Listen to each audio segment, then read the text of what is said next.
Good evening. Sex by 8, or it's too late. That's not the unspoken thought of the adolescent boy who wants to seduce his girlfriend before her parents get home. It's got nothing to do with 8 p.m. Sex by 8, or it's too late, is the motto for the North American Man-Boy Love Association, or Nambla, and they mean 8 years old. Now, most of you probably never heard of Nambla. I know I hadn't until recently. But that old adage of what you don't know won't hurt you is far from the truth in this case. In fact, by the time I'm finished speaking with you, I think you'll agree with me that Nambla is a parent and child's worst nightmare. I first stumbled onto Nambla while watching late-night television.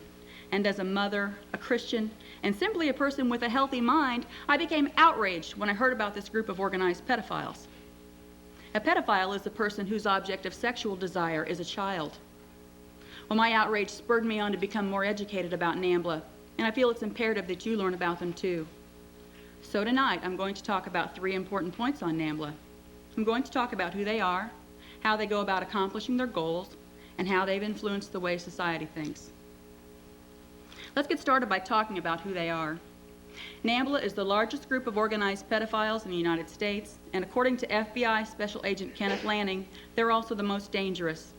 They were established in Boston in 1978, and this group claims to be a civil rights and political organization who advocate what they call consensual intergenerational relationships. In other words, they advocate men having sex with little boys. Nambla's in Washington lobbying to do away with the legal age for consensual sex. They feel like they're an oppressed minority whose civil rights have been infringed upon, not a group of perverts who want to abuse innocent children.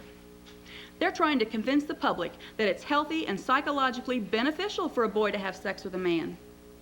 And you know what the scary part is? Some of our elected officials and professional educators are showing signs of agreeing with them.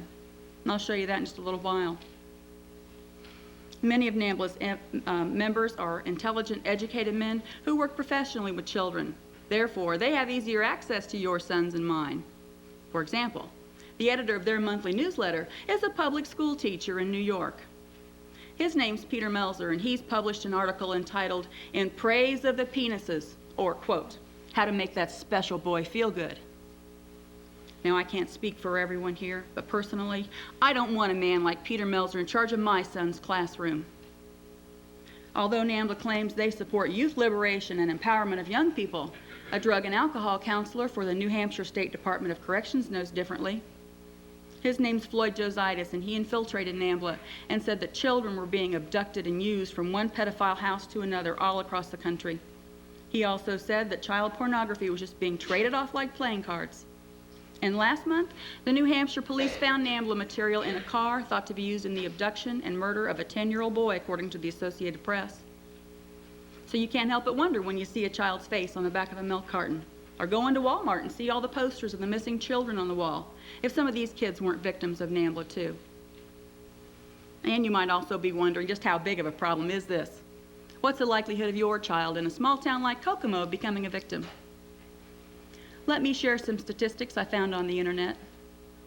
The Omaha, Nebraska Police Department estimates that there are at least 500 known pedophiles in the Omaha area, and the U.S. Department of Justice says the typical pedophile will molest at least 77 children before he's caught, and most of them are never caught. That would indicate that there are literally thousands of kids in the Omaha area who've become victims. Now, being the sister of a police investigator in the small town of Wabash and having been married to a police officer, believe me when I tell you that small towns have their share of pedophiles too. Now, their crimes might not always be reported in the newspapers, but they're being committed nonetheless. Now that we've taken a look at who Nambla are, let's look at how they go about accomplishing their goals, or what makes them so dangerous to our kids.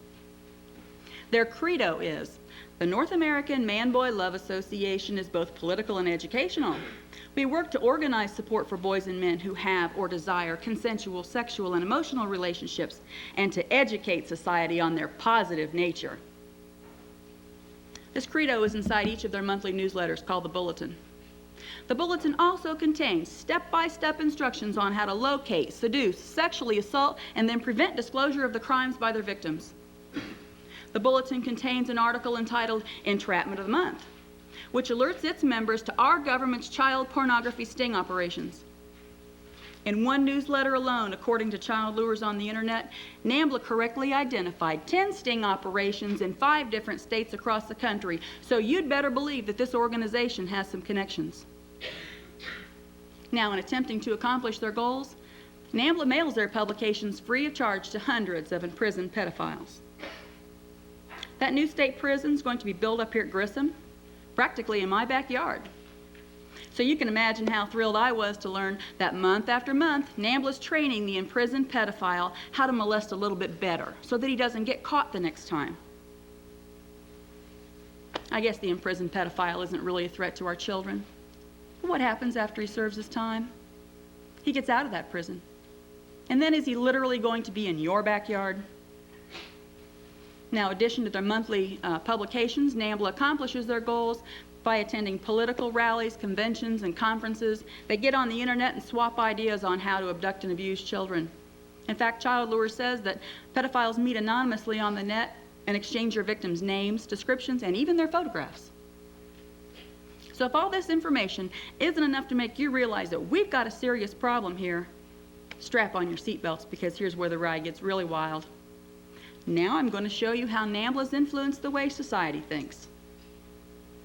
Remember earlier I mentioned that Nambla feels like they're an oppressed minority whose civil rights have been infringed upon, not a group of perverts who want to abuse innocent children.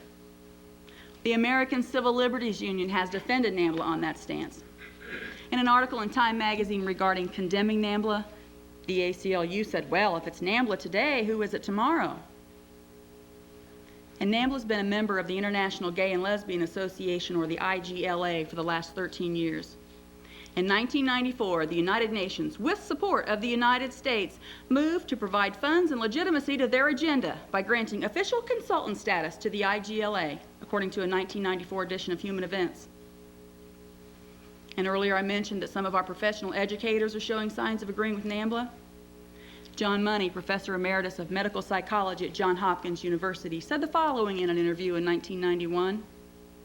If I were to see a case of a boy aged 10 or 11 who's intensely erotically attracted to a man in his 20s or 30s, and if the relationship was totally mutual, and if the bonding was genuinely totally mutual, then I wouldn't call it pathological in any way. And on the Rush Limbaugh program in June of '92, it was reported that the University of Massachusetts has declared pedophilia a minority status.